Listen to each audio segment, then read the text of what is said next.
तो कल हमने क्या पढ़ा? डिस्टेंस, टाइम, स्पीड, है ना, दूरी, समय, चाल, यही ना। डिस्टेंस मतलब हम कितनी दूरी गए, एक जगह से दूसरे जगह हम कितना डिस्टेंस गए, यही ना। वो है आपका डिस्टेंस, दूरी। उसको हम लोग मेजरमेंट किए मापते हैं। जो हम दूरी तय करते हैं उसको किससे मापते हैं? लंबी दूरी जाते हैं तो जैसे बस से जाते हैं, ट्रेन से जाते हैं, मोटरसाइकिल से जाते हैं, तो किलोमीटर जाते हैं तो किलोमीटर से मापते हैं, है ना। फिर जैसे कपड़ा मापना हो या थोड़ी दूरी जाना हो, है ना, उसके लिए उससे थोड़ा छोटा यूनिट लेते हैं, मीटर में मापते हैं उस दूरी को। और छोटा आता है उसको सेंटीमीटर में मापते हैं, होता है ना। तो मेनली आपका इसमें जो स्पीड है, चाल में है, आपको किलोमीटर, मीटर और आपको सेंटीमीटर, है ना। ये सब आपको जानना है।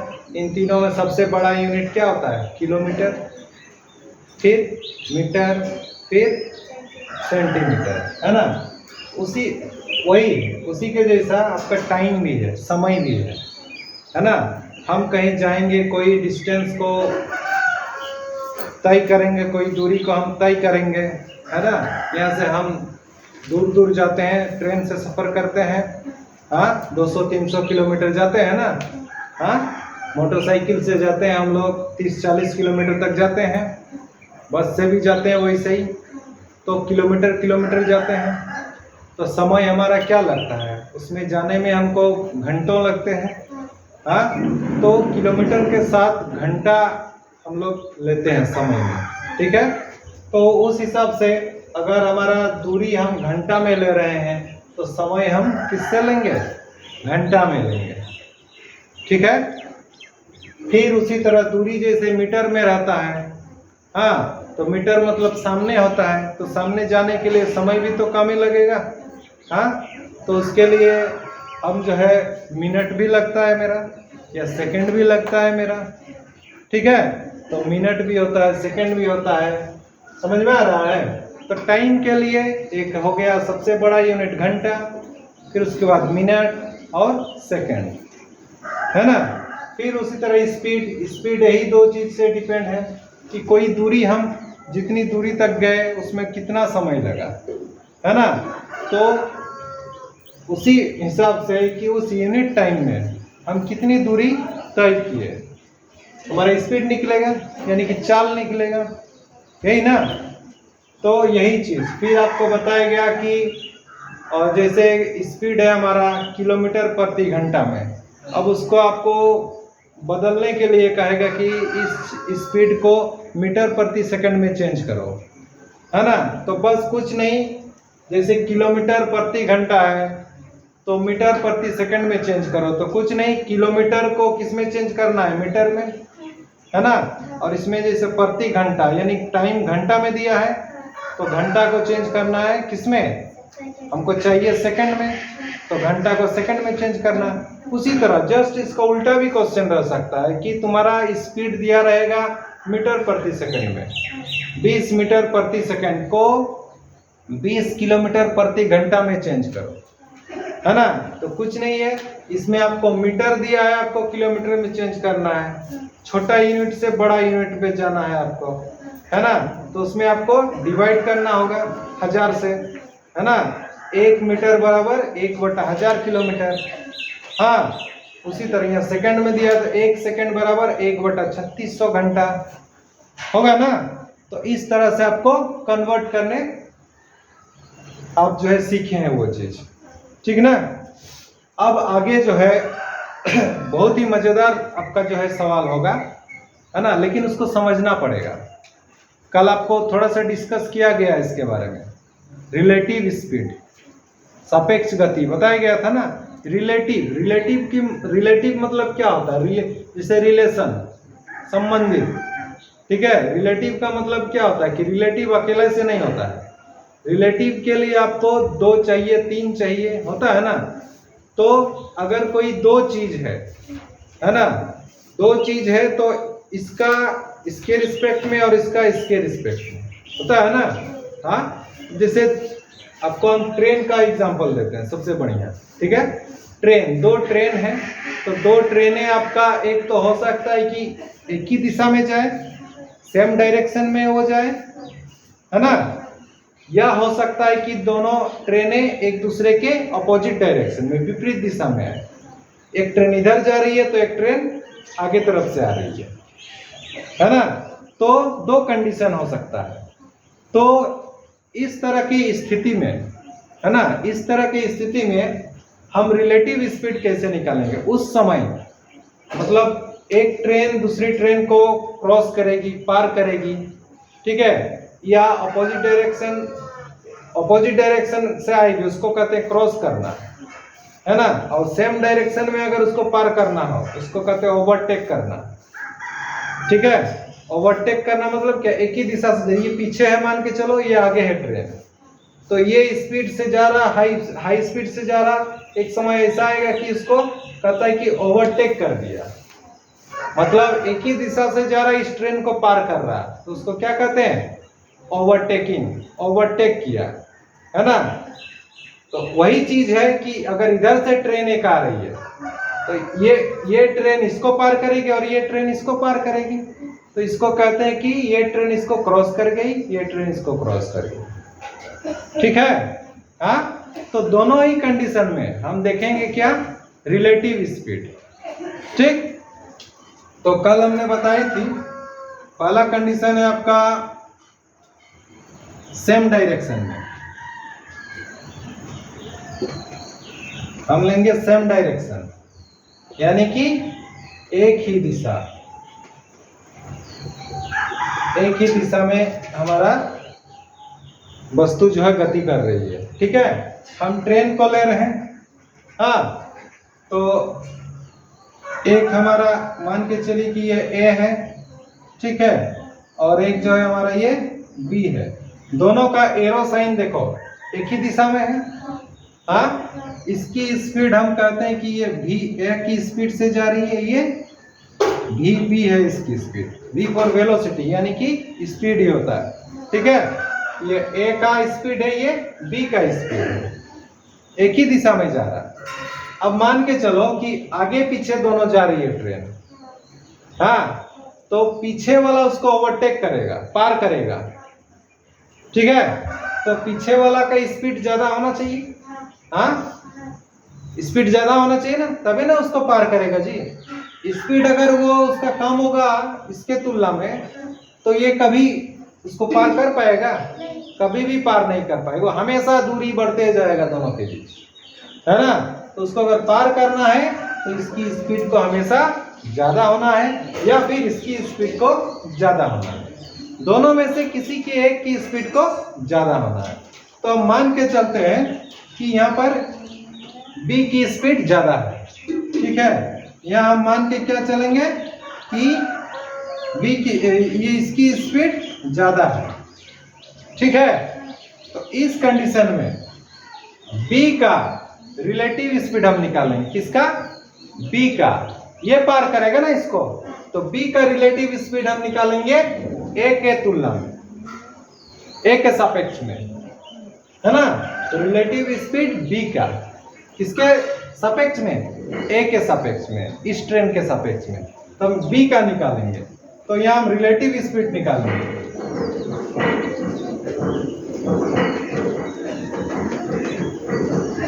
Relative speed. अब देखिए, अगर ये एक्चुअल स्पीड अपना जो भी है 40 किलोमीटर से जा रहा है, 40 किलोमीटर प्रति घंटा से जा रहा है, या 60 किलोमीटर प्रति घंटा से जा रहा है, अगर ये ट्रेन रुकी रहती एक जगह तो उसको अपना एक्चुअल स्पीड से पार करती, हाँ, उसमें जितना समय लगता पार करने में। लेकिन ये ट्रेन भी आगे बढ़ रही है तो इसको पार करने में और ज्यादा समय लगेगा कि नहीं, हाँ। स्पीड वही है, इसका स्पीड वही है, 40 किलोमीटर प्रति घंटा ही है। लेकिन अगर वो चलेगी वो ट्रेन, तो उसको पार करने में, अगर ये खड़ी थी उसके तुलना में ये इसको ज्यादा समय लगेगा। इसका मतलब हमको क्या लगेगा, क्या आभास होगा कि यार इसकी स्पीड घट गई है, कम हो गई है, तब ना समय ज्यादा लग रहा है, हाँ। तो सेम डायरेक्शन में एक ही दिशा में अगर दो चीजें ट्रैवल करती है, जाती है, हाँ, तो उसमें रिलेटिव स्पीड घट जाती है। क्या होती है? घट जाती है। तो कैसे निकालेंगे? घटेगी तो क्या करना होगा? हाँ, माइनस घटाना होगा। तो जिसकी ज्यादा होगी उससे घटाएंगे। तो ये b की स्पीड है, ज्यादा है, यहाँ दिखाए है ना, और ये a की स्पीड है। ये रिलेटिव स्पीड निकाले। हाँ, आपको इस तरह दो चीज अगर गति कर रही ना, वैसा वाला क्वेश्चन रहेगा, तो आपको चाल में कौन सा चाल लेना है? सापेक्ष गति, यानी कि रिलेटिव स्पीड को लेना है। ये भी चाल ही है, उस समय ये चाल होगी। ठीक है, ये आपका सेम डायरेक्शन में होगा। ठीक, यही चीज आपका दूसरा कंडीशन हम लेते हैं ऑपोजिट डायरेक्शन में। ऑपोजिट डायरेक्शन में अगर हमारा मोशन रहेगा, गति अगर ऑपोजिट डायरेक्शन में होगा, यानी कि विपरीत दिशा में,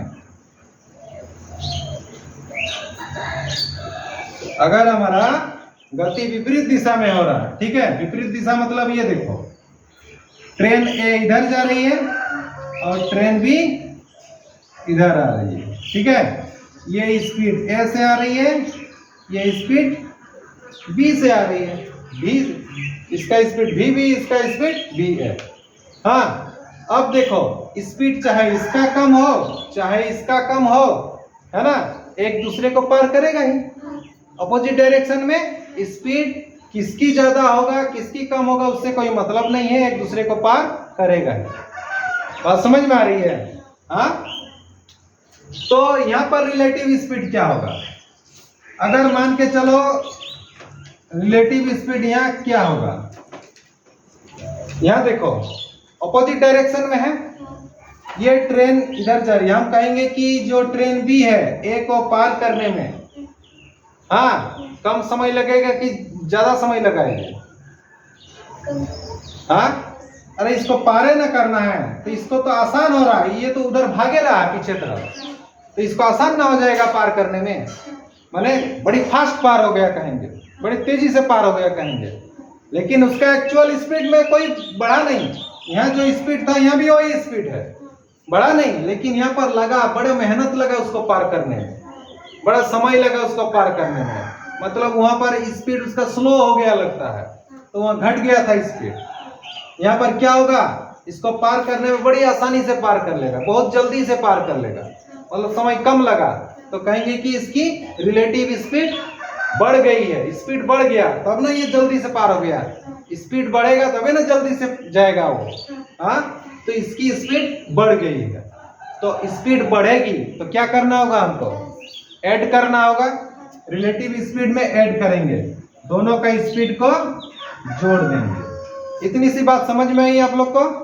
हाँ, इसको नोट कीजिए।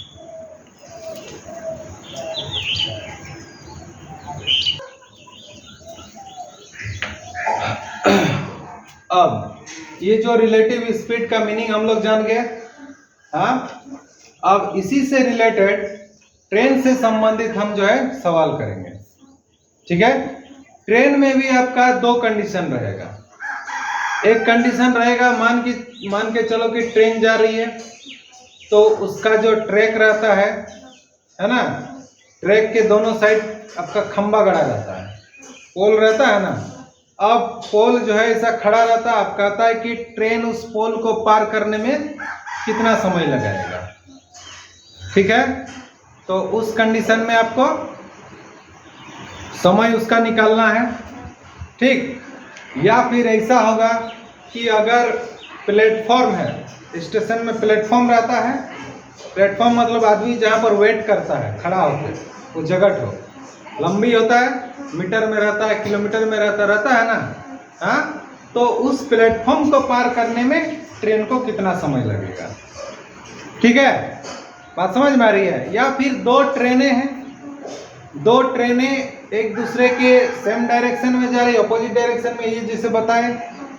ठीक है, तो उसी को समझते हैं थोड़ा सा।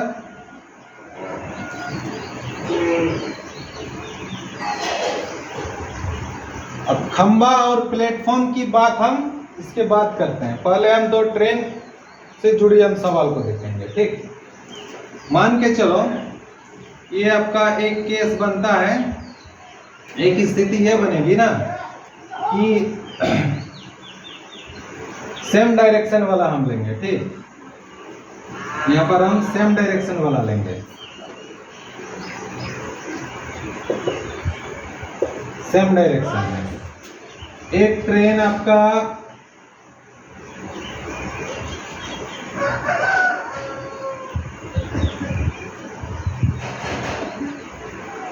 ये है,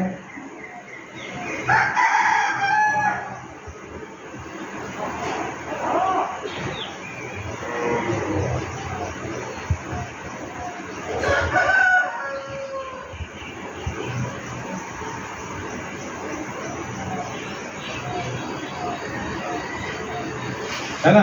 इसकी डायरेक्शन इधर है, ये ट्रेन ए है, ठीक। ये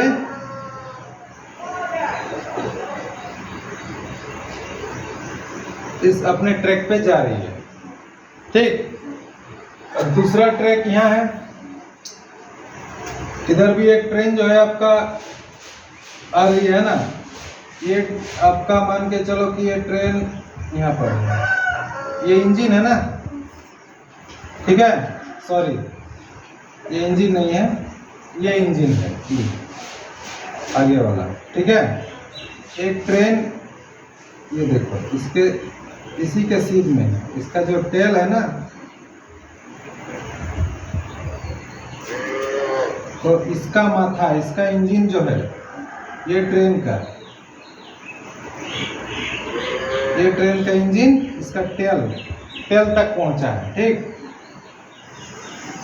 हाँ, समझ में आ रही है। इसका इंजन ये है,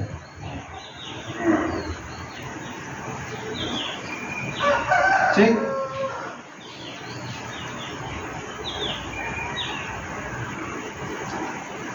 ये दूसरे ट्रैक पे जा रही है, अलग अलग ट्रैक होता है ना, लेकिन दिशा दोनों का सेम है। ये ए है तो ये बी है, और समझ में आ रही है। हाँ, दोनों का डायरेक्शन सेम है, और यहाँ पर ये इसको ओवरटेक करेगा, सेम डायरेक्शन में ओवरटेकिंग होता है। तो इस कंडीशन में यहाँ पर हम कहेंगे कि बी की जो स्पीड है वो ज़्यादा होगी ए के स्पीड से, तब ना ये उसको पार करेगी। हाँ, तो इस केस में हम कहेंगे कि इसकी भी कुछ लंबाई होगी जी। अच्छा, छोड़िए बात में इसको। अब हम कहेंगे कि इसको पार करने में कितना समय लगेगा, बी ट्रेन को ए ट्रेन को पार करने में कितना टाइम लगाएगी, ठीक है। तो सबसे पहले जैसे कि समय की बात कर रहे हैं, ये उसको पार करने में ना, तो समय बराबर जो लगेगा समय है ना, पार करने में लगा समय,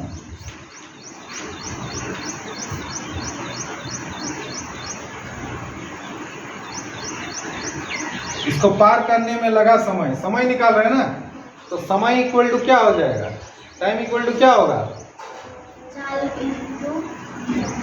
चाल गुना दूरी होगा, दूरी बटा चाल होगा ना, दूरी बटा चाल। फॉर्मूला यही कहता है समय का, है ना। अब देखो दूरी, ये ट्रेन की दूरी हम क्या लेंगे, ये जितना दूरी इसको पार करने में लगेगा जो दूरी, उसी दूरी को लेंगे।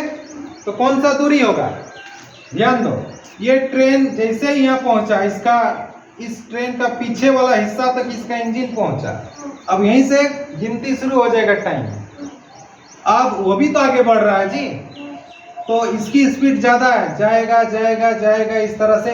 इसकी जितनी लंबाई है उतना इसको जाना पड़ेगा ना। मतलब इस ट्रेन ए की जो लंबाई है, ट्रेन ए की लंबाई, ठीक है, ट्रेन ए की लंबाई को पार तो करना ही होगा, साथ साथ ये इंजन यहाँ है ना, हाँ, और इसका टेल यहाँ है, ये टेल यहाँ पहुंचेगा इसका,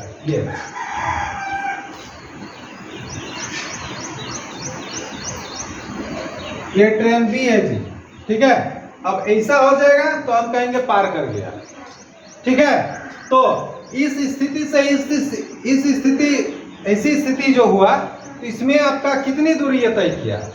देखो यहां से अपनी लंबाई को तो पार किया ही, ये लंबाई को भी तो तय कर रहा ना, ये लंबाई खुद की है, अपनी है, इस ट्रेन की लंबाई को ये चलेगी, फिर इसको भी पार करेगी, तो कितनी को लंबाई पार किया ये, दो ठो को ऐड करना होगा, माने इसकी जो खुद की लंबाई है और इस ट्रेन की भी लंबाई है, दोनों को दूरी को तय कर रहा है ना। यहाँ जैसे ये ट्रेन खड़ी है, अभी खड़ी तो नहीं चल रही है, ये एक स्थिति आई है ऐसा। ठीक है, अब ये चल रही है, चलते चलते चलते चलते इसका पूंछ यहाँ पहुंच गया, मतलब इतनी दूरी तय किया, मैंने खुद की लंबाई को तय किया। अब फिर ये भी तो आगे बढ़ रही है, अब ये ट्रेन इसको भी जो है इसकी लंबाई भी मेजरमेंट करेगा, मापेगा, तय करेगा, तो यहाँ तक इसको तय किया, तो दो डिस्टेंस यहाँ कवर हुआ, एक खुद की लंबाई और इसकी लंबाई, तब ये स्थिति आई, है ना। बात समझ में आई? तो इस स्थिति में दूरी हम क्या लेंगे, दूरी हम लेंगे ट्रेन ए की लंबाई प्लस ट्रेन बी की लंबाई, है ना। यहां हम लिखेंगे ये लंबाई है L फॉर लेंथ, लेंथ माने लंबाई, है ना। ये ट्रेन ए की लंबाई है, ठीक, और ये ट्रेन बी की लंबाई है। ठीक है, ये ट्रेन बी की लंबाई है, ये ट्रेन ए की लंबाई है, ठीक। L फॉर लेंथ, लेंथ माने लंबाई, तो दूरी, दूरी भी तो लंबाई है ना, तो दूरी कैसे निकालेंगे, ट्रेन ए की लंबाई प्लस ट्रेन बी की लंबाई, दोनों को जोड़ दिए, कुल दूरी इतना ही तो होगा। अब चाल, चाल में कौन सा चाल लेंगे, रिलेटिव, चाल में कौन सा चाल लेंगे, रिलेटिव वाला। ठीक है, इसकी स्पीड अब घट ना जाएगी, तो चाल में रिलेटिव लेंगे। ठीक है, यानी कि आपका फॉर्मूला बन जाएगा ए का लंबाई और ट्रेन बी की लंबाई, और रिलेटिव में ये ज्यादा स्पीड का है तो V B plus sorry minus V A. बात समझ में आ रही है? ये आपका इससे रिलेटेड आपका फॉर्मूला आ गया, सेम डायरेक्शन में ट्रेन के केस में ये स्थिति आएगी तभी पार करेगी, ये ट्रेन बी ही है। ठीक है, इसका टेल इसका इंजन तक गया तभी कहेंगे पार कर गया, ठीक ना। Note down.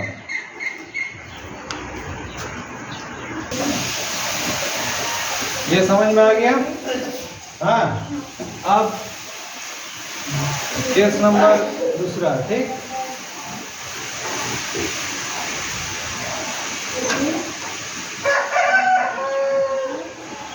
ये सेम डायरेक्शन में हुआ ना। अब केस दूसरा ऑपोजिट डायरेक्शन में,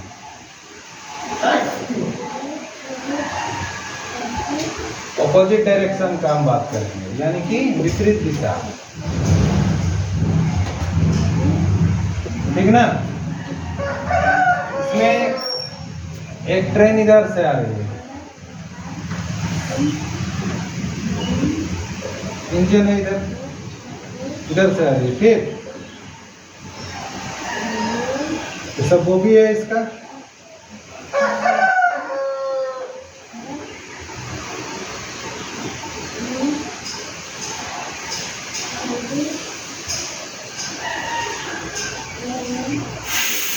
इसका ट्रैक है, ठीक ना। ये ट्रेन ए है, ओके। अब ऑपोजिट डायरेक्शन में ये है ट्रेन,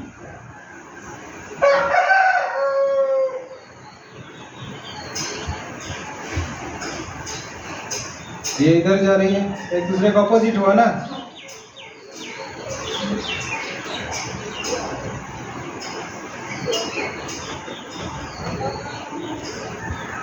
ठीक है, एक दूसरे का ऑपोजिट हुआ। ये ट्रेन बी, ये ट्रेन बी है, ठीक। अब इसका भी लंबाई होगा, इसका भी लंबाई होगा। हाँ, अब यहाँ पर हम कहेंगे कि बी को ए ट्रेन को पार करने में कितना समय लगाएगा। तो क्या करेगा, ये तो इतनी लंबाई को तय करेगा ही, और साथ साथ ये गुजर रही है, इसको भी पार करेगी, ठीक है। तो लंबाई में क्या हो जाएगा, दोनों ऐड हो जाएगा, ठीक है। दोनों को ऐड करना पड़ेगा। ये दूरी तय हो रहा है ना, ये जितना है, फिर जो है उसको भी तय करना पड़ेगा, ठीक ना। ये खुद की दूरी को भी तय करेगा और उसकी दूरी को भी तय करेगा, तभी पार होगा। इसका ये टेल यहाँ पहुंचेगा, ये इधर आएगा ऑब्वियसली, ठीक है। तो एक स्थिति आएगी कि इसका टेल और इसका टेल एक दूसरे से छूटती हुई आपको एक स्थिति मिलेगी, है ना। तो कहेंगे पार कर गया। तो ये आपका रिलेटिव स्पीड इसमें क्या हो जाती है, बढ़ जाती है। हाँ, इसमें जो है आपका समय, पार करने में लगा समय,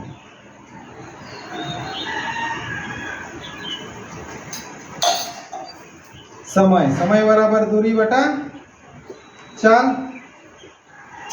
है ना।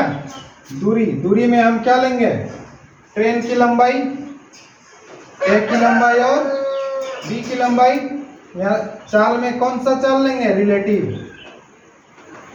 रिलेटिव स्पीड ना।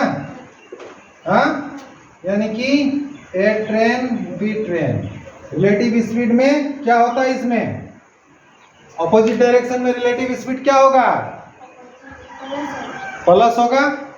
यानी कि ए का स्पीड और बी का स्पीड जुड़ाएगा, तो ये फॉर्मूला बन गया। ये आपका ऑपोजिट डायरेक्शन में हुआ, ठीक, नोट डाउन।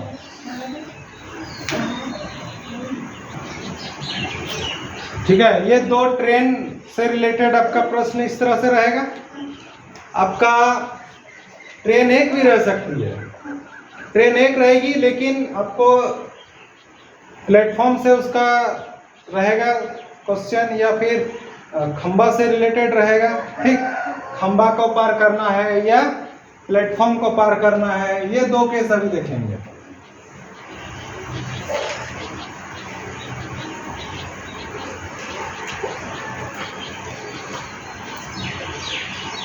इसमें केस 1 है, ठीक।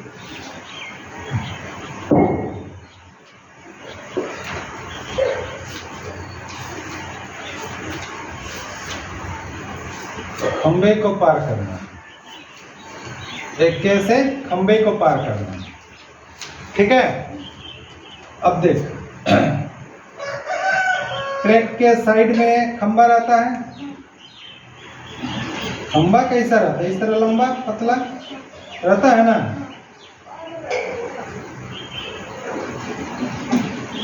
अब जो है ट्रेन यहाँ तक पहुंच गई है,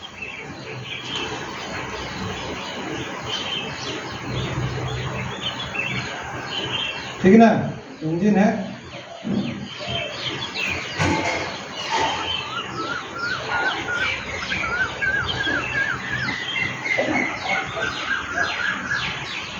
ठीक है, ये इस डायरेक्शन से जा रही है, ये आपका खंबा है, ठीक ना। अब ये ट्रेन इधर जा रही है एक स्पीड से, ठीक। इसकी स्पीड कुछ भी होगी, speed of train, T for train, ठीक ना। तो अब देखो, अब कहेगा कि इसको पार करने में कितना समय लगाएगा, ठीक है। इसको पार करने में कितना समय लगाएगा, तो बस ये तो खड़ा का खड़ा है ना, इसको पार करने में कितना समय लगाएगा, समय खंबे को पार करने में लगा समय,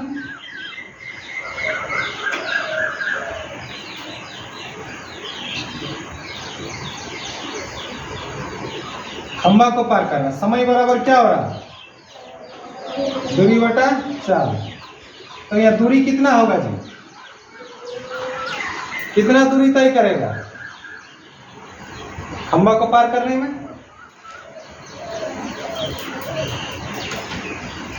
ये ट्रेन खंबा को पार करेगा, कब कहेंगे पार करेगा, जब इसका पूंछ यहाँ पहुंच जाएगा, हाँ, और इंजन यहाँ पहुंच जाएगा, तो कितनी दूरी तय किया?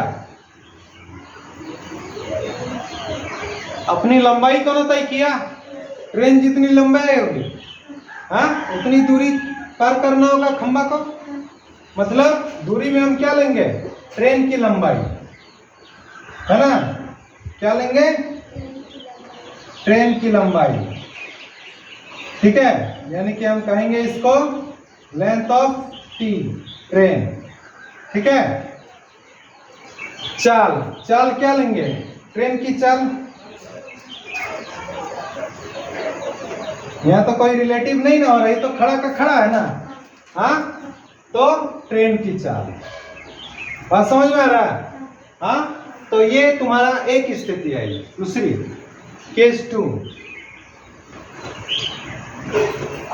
केस 2 आपको प्लेटफॉर्म,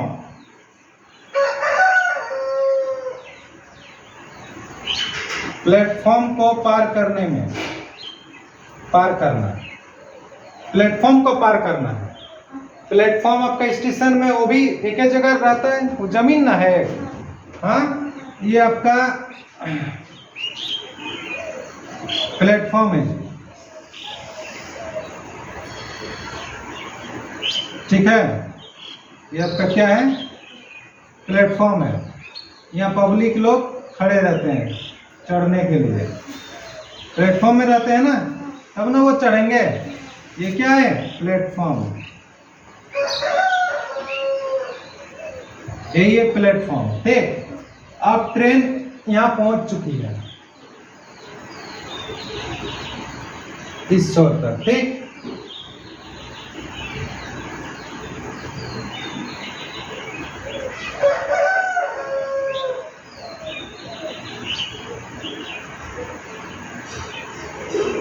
ये पटरी है, ये ट्रैक इधर तक जाएगी।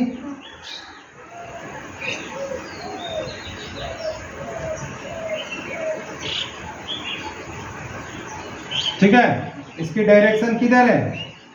इधर जा रही है। ठीक, तो ये जो है इसकी कुछ लंबाई होगी, इसको कहेंगे लेंथ ऑफ ट्रेन, यानी कि ट्रेन की लंबाई। L for length, T for train, train की लंबाई है। प्लेटफॉर्म की भी लंबाई होगी कुछ, length of P, P for platform. ठीक है, अब यहां पर इसको पार करने में, प्लेटफॉर्म को पार करने में लगा समय। ठीक है, क्या होगा इसका फॉर्मूला? वही है, दूरी बटा चाल। ठीक है, तो दूरी में कौन सा दूरी लेंगे? हाँ, इसमें देखो अपनी लंबाई को भी ट्रैवल करेगा और इतना लंबा प्लेटफॉर्म है तो दोनों ऐड हो जाएगा, यानी कि length of train plus length of platform.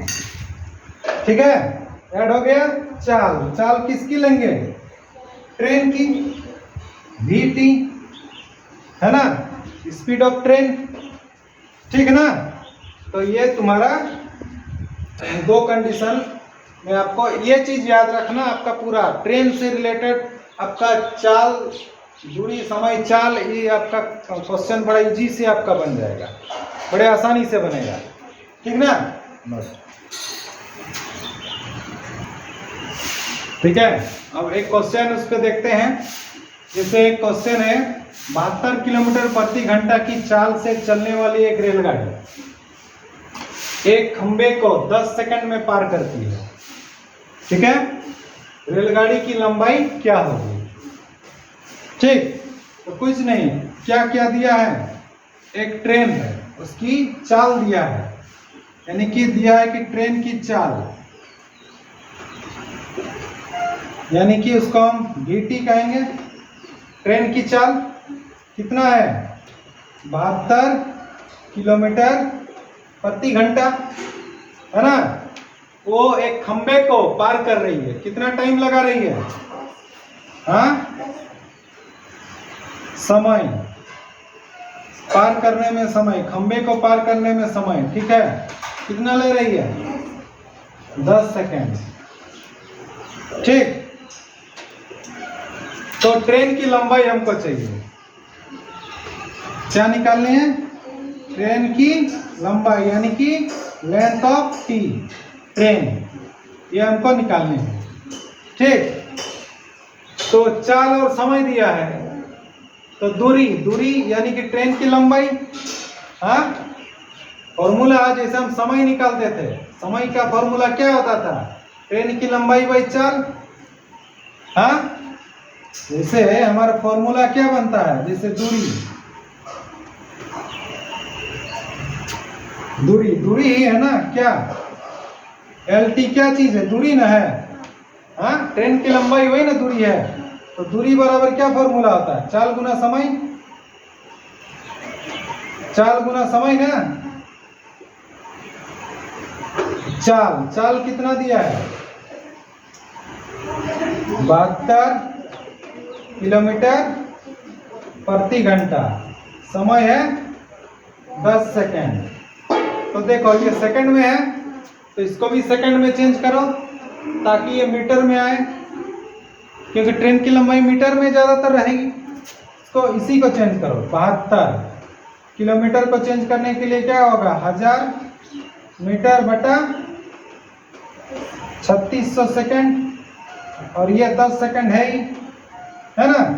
100 कटा 36 दूने 72 होता है ना, तो 2 या 10 10 100, 100 और 2 200, 200 क्या? ये सेकंड कटेगा, तो नीचे ऊपर है ना, यह मीटर है, 200 मीटर।